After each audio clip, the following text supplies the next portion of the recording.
Hello and welcome to the Modern Composer Podcast.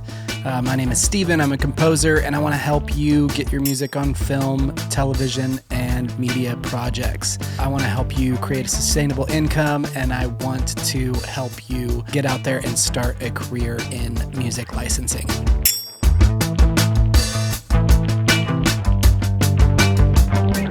If you guys don't really know who I am, again, my name is Steven, and I've been a composer for some time now. I got my start when I was like 19. I was touring in a metal band, and we toured all over the world, and about five years later or so, I ended up not really knowing what I wanted to do, but I knew I wanted to be in the studio, and I wanted to be writing music.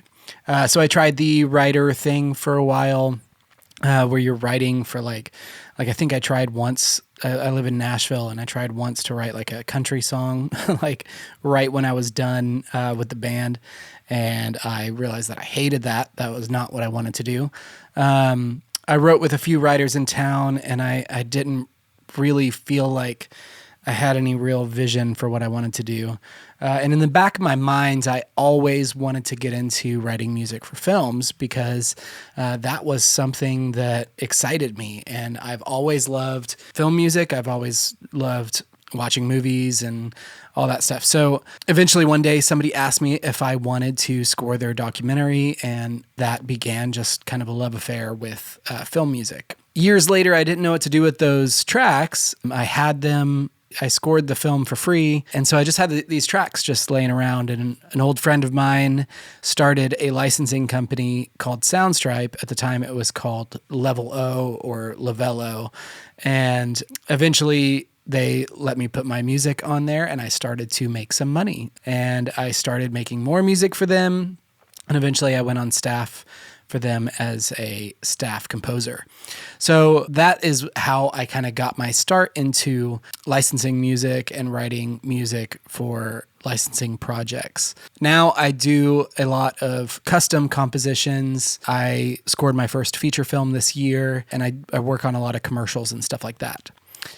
So that is how I make most of my money, but I still work with a few different licensing companies, and I've been kind of building my own catalog to license myself on my website over the last year or so. So that's kind of what I'm up to. But yeah, I launched the Modern Composer 3 weeks ago now. This is the third episode of the Modern Composer podcast, and I could not be more thrilled with how you guys have received this. So thank you so much to everyone who's followed the Instagram, who signed up for the email list. And you can do that, by the way. If you do that, you get a free guide that I made if you want to get your music licensed for film, TV, and media projects. Then all you have to do is go to themoderncomposer.com/4simplesteps. That's the number 4 simple steps. You just put in your email address and your name, and you'll be able to download that free guide. That's a great way to go around the algorithm, because every time I post on Instagram, it's not going to go to your feed, unfortunately. So if you want to stay up to date with all the podcast episodes and all the videos and all that stuff, then please go do that. It would really help me out a lot. So again, thank you guys so much for following along with this. It's very exciting for me. So I hope that this podcast is something that will help you in your journey and teach you something that maybe you didn't know. And that's what I want to talk about today.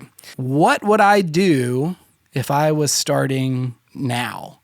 How would I go about building a career in licensing music? If I were to start today, what would I do?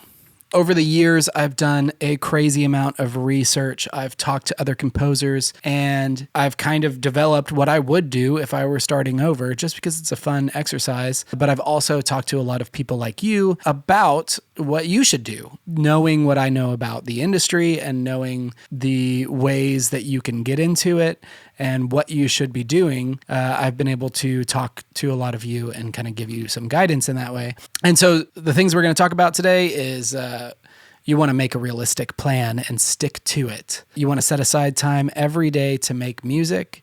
You want to prioritize finishing your projects. Starting them is easy. Finishing them is always a lot harder.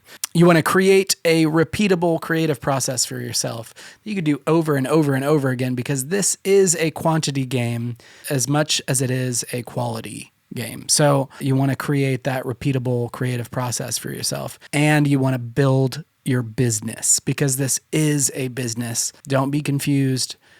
You can't just, make music sometimes when you feel inspired. No, this is a business. And if you want to make this a career, you need to turn it into a business. So make a realistic plan and stick to it. So what do I mean by that? You want to know what you're going to write music for. So that is your first step. So if you are just starting out, you know how to produce music, you've been producing music, and it's something really fun for you, and you maybe you've put out a few EPs or something like that. Well, if you're going to get into licensing music, you need to know where to start. So the way I suggest you do that is go research licensing companies. Listen to what they have in the most downloaded tracks and figure out what they do best. Figure out what kind of music they're looking for. Now, you're never going to know for sure what they're looking for. Maybe they have too much cinematic music, or maybe they have too much funk pop, or whatever it is. That will give you a good idea of what people are using on their platform, and it'll give you a good starting point. So go do your research, figure out who you're going to submit music to, and that will give you an idea of where you're going to start. So create that list of companies, do your research and what they're doing best, and see if that lines up with what you do and what you do best and what you do easily. You're going to make your bite-sized goals. So instead of thinking such big picture, like, oh yeah, I want to have a catalog of 400 songs. No, come up with a project that you can tackle, 2 or 3 songs max, and decide what that project is going to be for before you get started. It kind of helps me to kind of picture the end before I start.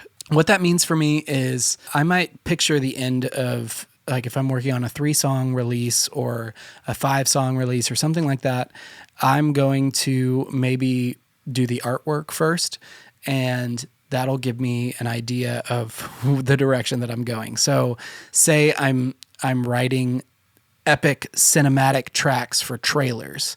I might just envision what it's going to be used for, what type of people it's going to attract first, and then I will start writing the music. That will give me a list of references that I can use, and it'll give me a really good starting point. So maybe try that if you're kind of stuck. Give yourself a deadline for this plan. You need to make deadlines and stick to them, because again, like I said before, this is a business, and it's really easy to start things, but finishing them is a lot harder. So you need to make a deadline that you are going to be done. You're going to stop working on the tracks. You're going to stop working on the artwork, and that is when you're going to start your next phase. So so that is the thing. Make a realistic plan. Don't set your sights so far above what you're capable of doing. You're going to have to take into account, how much time you actually have to do something, and how much energy you have to put into this project, and give yourself a realistic goal. So you're also going to want to set aside time every day to make music. We are all busy. We all have something going on. We've got friends, we have families, we have kids. I have 2 kids, 2 awesome boys, and they take a lot of my time. And so I have to be realistic about how much time I have and how much time that I have that I can make music. So sometimes that means I have to wake up really early in the morning to get anything done. Sometimes that means that I stay up late and get whatever I need to get done. And it just means that I have to set aside time every day. We can all make time. It's just like going to the gym or, starting a new habit.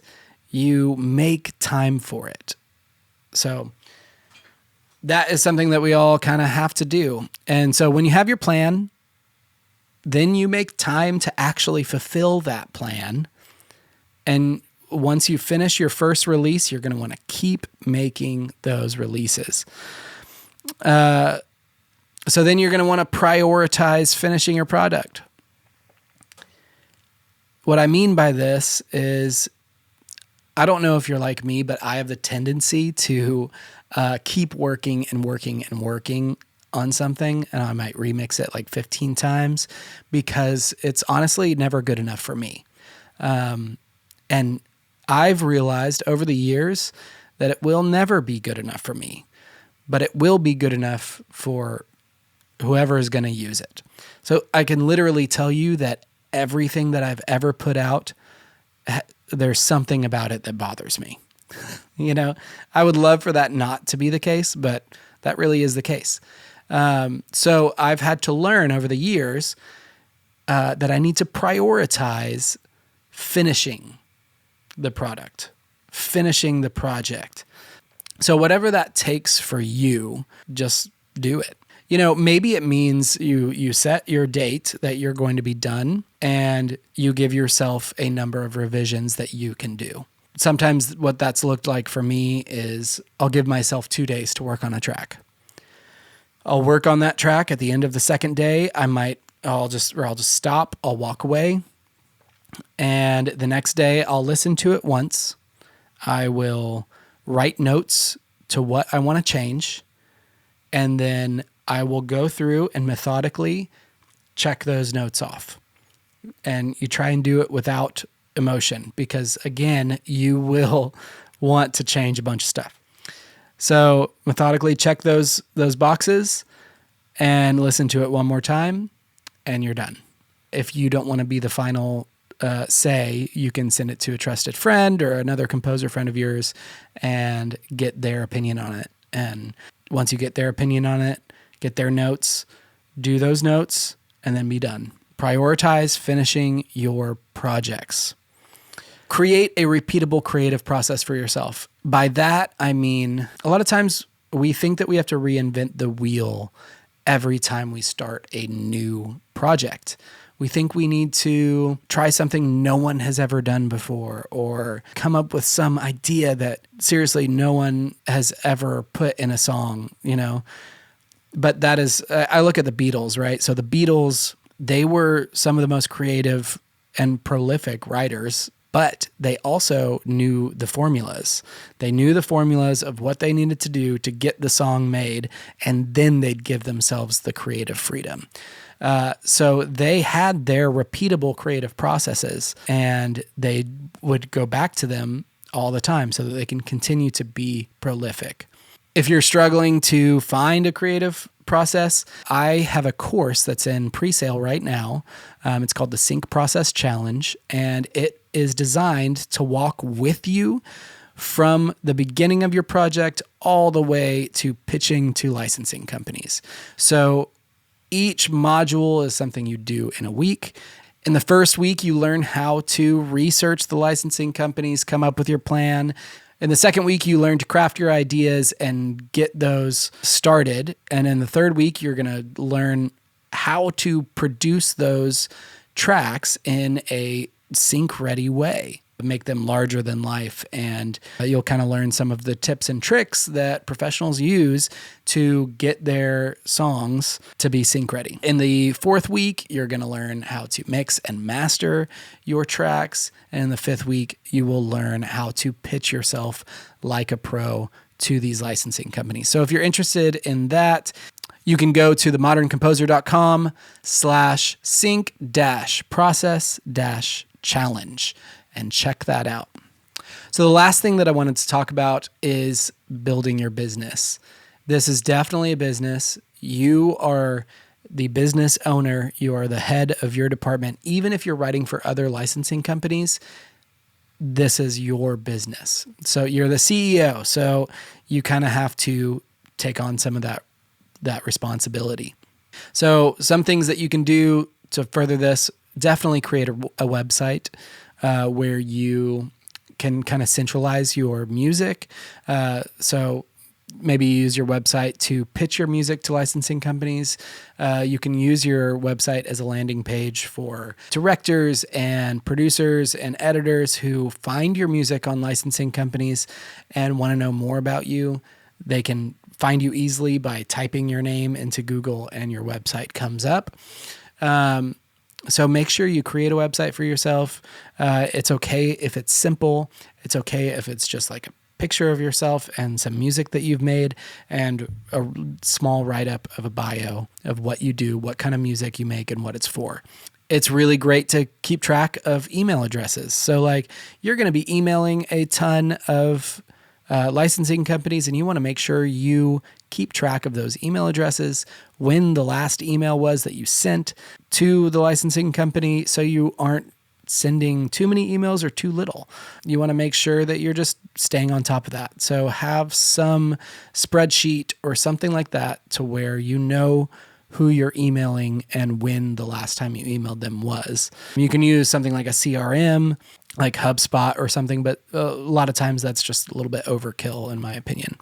Once you start getting music into music libraries, start to figure out which ones are paying you the most and maximize that by writing more music for them.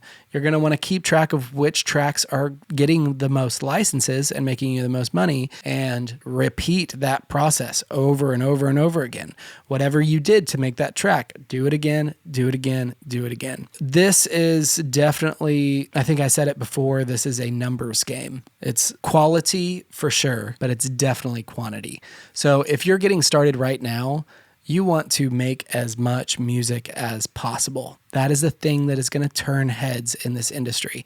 If you start to have, 10, 20, 40 tracks, 100 tracks, that is going to turn heads in this industry.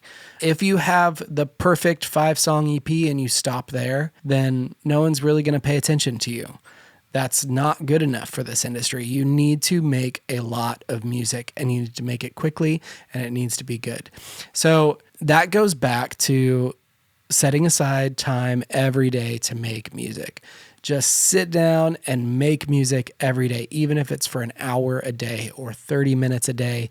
Sit down and make music every day. So this is just like a really quick blurb. I want to keep these podcasts really short and just so that you can listen to them on the way to work or whatever it is you're doing. I would love to hear any questions that you might have about any of this, any suggestions, or if there's a topic you want me to cover in a future episode, please hit me up. Again, go to themoderncomposer.com. There's a contact form. Just shoot me a message. I would love to hear from you. If you want to just say hi, then say hi. If you want to tell me that this podcast needs to be better, then do that. Cool. I'm still learning how to do a solo podcast. It's an uncomfortable situation for me, but I'm trying to stay organized here with an outline and a basic structure. So hopefully that's coming across.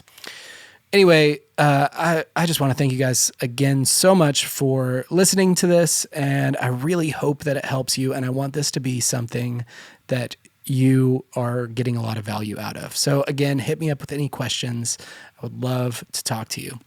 One more thing that I wanted to talk about, a community. What do you guys think about a community? There's always Facebook, there is Slack or GroupMe. I would love to get a community together of composers and producers so we can kind of learn from each other and, maybe we can even put our work out there and get some feedback for it. So what do you guys think? Hit me up. Let me know if you're interested in that. Remember to follow the Instagram account. Remember to subscribe to the YouTube account, and we'll see you in the next one. Thanks so much.